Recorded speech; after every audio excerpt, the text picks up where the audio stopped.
Jesus, our perfect sacrifice. This particular sermon was being tackled in our former church na dinaduluhan ko, no? Namin actually, nung iba mga kasama ko doon kami dumadalo dati. They invited Grace Pastor at ito po ang isa sa mga tumimo sa mga puso namin.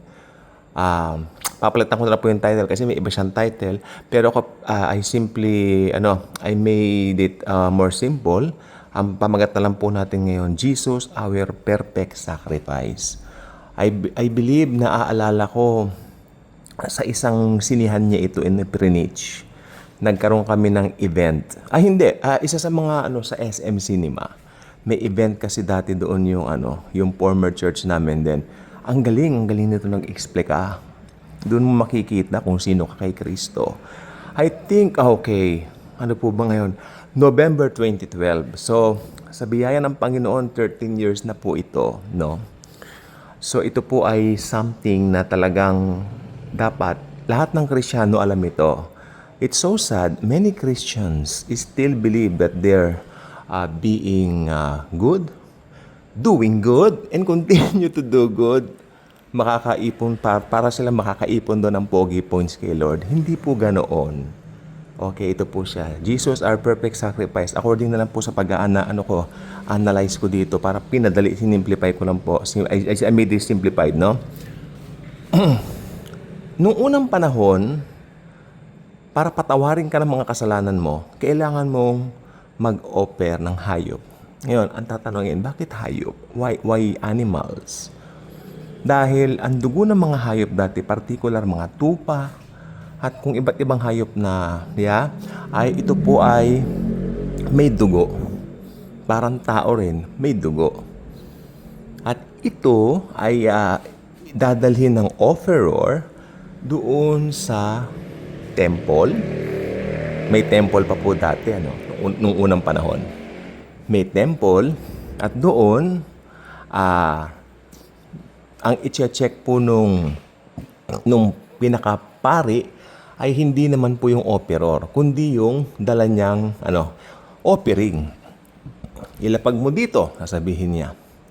Ang ganda ng illustration nung kumpleto siya, pero ako sasabihin ko na lang, ilapag mo dito, o ilalapag mo doon, then kakalisikisan niya yun. Kumbaga parang, hindi isda kumbaga parang titignan niyang mabuti kung malinis ba yung offering mo.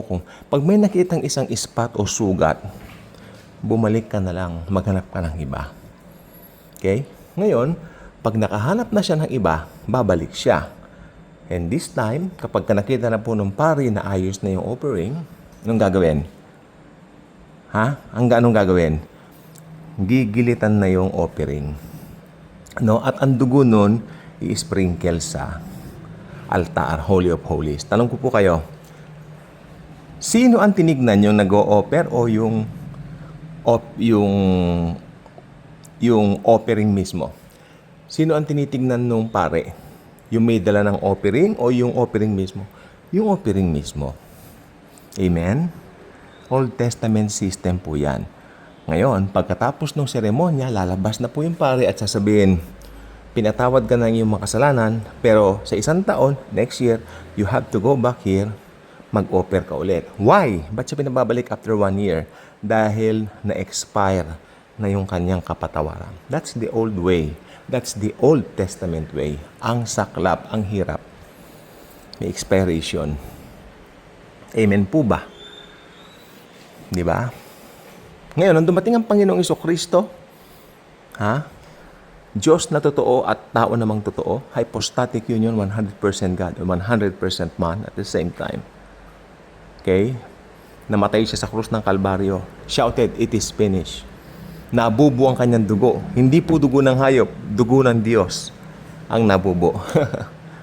Amen. Thank you, Jesus.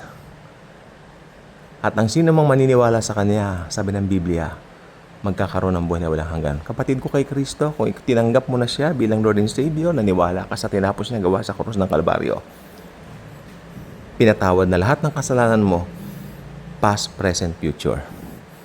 At ngayon sasabihin ko sa iyo, meron kang perfect offering. because Jesus Himself is our perfect offering.